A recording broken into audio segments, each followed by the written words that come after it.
Hello friends, જય માતાજી to all of you.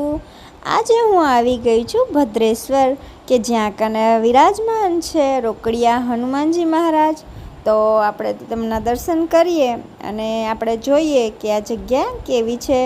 આમ તો દરેક જગ્યાએ જ્યાં મંદિર હોય તે જગ્યા અતિ સુંદર જ હોય, પરંતુ આપણે અંદર પ્રવેશીએ છીએ તો સાથે આપણને અહીંયા કને એક સુંદર મજાનું મંદિર દેખાય છે. આજુબાજુમાં સુંદર મજાના ફૂલો અને ઝાડવાઓનું વાવેતર કરેલું છે અને સરસ મજાના ફાઉન્ટેન પણ છે, જે રાત પડે ચાલુ કરતા હશે. અહીંયા કને તમે ગ્રીનરી જુઓ તો એટલી સુંદર લાગી રહી હતી કે વાત જ મૂકી દો. જો તમે મુન્દ્રા બાજુ જતા હોય તો તમે વચ્ચે આ ભદ્રેશ્વર આવશે, ગાંધીધામ મુન્દ્રાવાળા રોડ ઉપર વચ્ચે આ મંદિર આવે છે. તો આપણે મંદિરને ઝીણવટપૂર્વક જોઈએ કે કેટલી સરસ મજાની કારીગરી કરેલી છે પિલોડની અંદર, અને હનુમાનજી મહારાજનું આખું જીવન ચરિત્ર છે એ આખા પિલોડની અંદર કરેલું છે. જય હનુમાનજી મહારાજ. બધાયના કષ્ટ હરજો, બધાયના ઘરમાં સુખ શાંતિ આપજો અને હર કોઈ વ્યક્તિ ખુશ રહે. તો ચાલો હવે આપણે એની દીવારો પર જે ચિત્રકામ, કોતરણી અને જે પણ નતાશી કરવામાં આવેલી છે તેને આપણે જોતા જઈએ. તો હનુમાનજી મહારાજની અહીંયા કને તમે સુંદર મજાની મૂર્તિના દર્શન કરી શકો છો. પછી અહીંયા ભદ્રેશ્વર મહાદેવનું પણ મંદિર છે, જેમાં આજુબાજુમાં ગણપતિ મહારાજ અને હનુમાનજી મહારાજ, ઉપર કાર્તિકેય વિરાજે છે અને સાથે અહીંયા કને એક રામાપીરનું પણ મંદિર છે.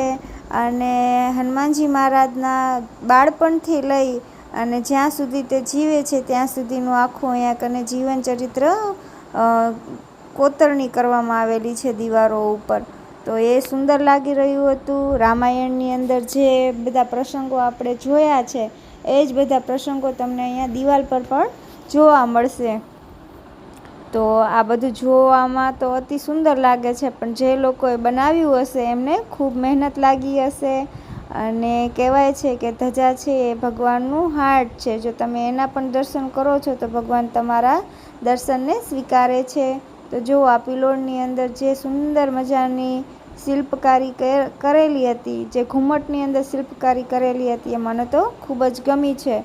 તો તમે આ સાઈડ જો નીકળતા હોય તો ભગવાનના દર્શનનો લાવો તો ચૂકવો જ નહીં. તો જો તમને મારો વિડીયો સારો લાગ્યો હોય, તમને મારા દ્વારા હનુમાનજીના દર્શન થયેલા ગમ્યા હોય તો મારા વિડીયોને તમે લાઇક, શેર અને સબસ્ક્રાઈબ કરવાનું ભૂલતા નહીં. જો તમે અહીંયા તમારા બાળકો સાથે આવો છો તો એના માટે પણ અહીંયા કને સુંદર મજાની બગીચાની વ્યવસ્થા છે, જેમાં ઝૂલા, લપસિયા વગેરે બધું જ છે. બાળકો અહીંયા કને રમી અને ખૂબ આનંદ કરશે. અને વૃદ્ધો આવે છે તો એમને પણ આ જગ્યા ગમશે. શાંત છે અને બેસવાની પણ વ્યવસ્થા છે. રામાપીરનું મંદિર છે, ભોળાનાથનું મંદિર છે, હનુમાનજીનું મંદિર છે, એટલે તમે એકસાથે ઘણા દેવતાઓની પ્રાર્થના કરી શકો છો, પૂજા કરી શકો છો, દર્શન કરી શકો છો.